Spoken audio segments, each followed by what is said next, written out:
JDS ಮತ್ತೆ BJP ನಿಮ್ಮನ್ನ ನೇರವಾಗಿ ಕೆಲವೊಂದಿಷ್ಟು ವರ್ಡ್ಸ್ಗಳನ್ನ ನಿಮ್ಗೆ ಹಾರ್ಷ್ ಅನಿಸ್ಬೋದು, ಆ ವರ್ಡ್ಸ್ಗಳನ್ನ ಬಹಳ ಯೂಸ್ ಮಾಡ್ತಾರೆ. DK ಸುರೇಶ್ ಅವರು ದುರಹಂಕಾರಿ, ರೌಡಿಸಮ್ ಮಾಡ್ತಾರೆ, ಗೂಂಡಾಗಿರಿ ಮಾಡ್ತಾರೆ, ಈ ಆರೋಪಗಳನ್ನ ನೇರವಾಗಿ JDS ಮತ್ತೆ ಬಿಜೆಪಿ ನಾಯಕರ ಮೇಲೆ ಮಾಡ್ತಾರೆ. ಯಾಕೆ ಇಂತಹ ಆರೋಪಗಳು ಬರುತ್ತೆ DK ಸುರೇಶ್ ಅವ್ರ ಮೇಲೆ? ನೋಡಿ, ನೇರ ನುಡಿ ಇದೆ ಇಟ್ಟಿದ್ದೀನಿ, ನೇರ ನಡೆ ಇದೆ. ಓಕೆ, ನೇರ ನುಡಿ ನೇರ ನಡೆಯನ್ನ ಇಟ್ಕೊಂಡು ಈ ಕ್ಷೇತ್ರದಲ್ಲಿ ಕೆಲಸ ಮಾಡ್ತಾ ಇದ್ದೀನಿ. ಅದು ಕೆಲವರಿಗೆ ಕಷ್ಟ ಆಗಿರ್ಬೋದು, ಕೆಲವು ನಾಯಕರುಗಳಿಗೆ ಕಷ್ಟ ಆಗಿರ್ಬೋದು. ಆ ನಾಯಕರುಗಳು ನನ್ನ ಮೇಲೆ ಅವಾಗವಾಗ ಆರೋಪ ಮಾಡ್ತಾ ಇರ್ತಾರೆ. ನನ್ನ ಮೇಲೆ ಯಾವ ಕೇಸ್ ಇದೆ ಅಂತ ಅವರೇ ಹೇಳಬೇಕು, ಯಾವ್ಯಾವ ಪೊಲೀಸ್ ಸ್ಟೇಷನಲ್ಲಿ ಬೆದರಿಕೆ ಒಡ್ಡಿದ್ದೀನಿ ಅಂತ ಅವರೇ ಹೇಳಬೇಕು. ಅವ್ರ ರೀತಿ ಚೀಪಾಗಿ ಮಾತಾಡೋದು ನನಗೂ ಕೂಡ ಗೊತ್ತಿದೆ. ಆದರೆ ನಾನೊಬ್ಬ ಜನಪ್ರತಿನಿಧಿ.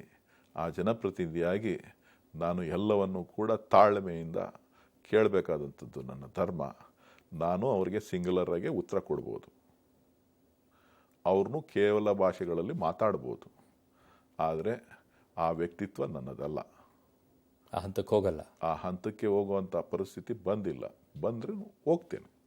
ಹೋಗ್ತೀರಾ? ಮತ್ತೆ ಅಯ್ಯೋ ಒಳ್ಳೆ ಚೆನ್ನಾಗಾಯ್ತಲ್ಲ, ನಾನೊಬ್ಬ ಪ್ರಾಮಾಣಿಕವಾಗಿ ಕ್ಷೇತ್ರದ ಜನರ ಸೇವೆ ಮಾಡ್ತಾ ಇದ್ದೀನಿ ರೀ. ತಪ್ಪು ಮಾಡಿದ್ರೆ ಎದುರಬೇಕು. ನಾನೊಬ್ಬ ಪ್ರಾಮಾಣಿಕವಾಗಿ ಕ್ಷೇತ್ರದ ಜನರ ದಿನದ 16 ಗಂಟೆಗಳ ಕಾಲ ಕೆಲಸ ಮಾಡ್ತಾ ಇದ್ದೀನಿ. 16ರಿಂದ 18 ಗಂಟೆಗಳ ಕಾಲ.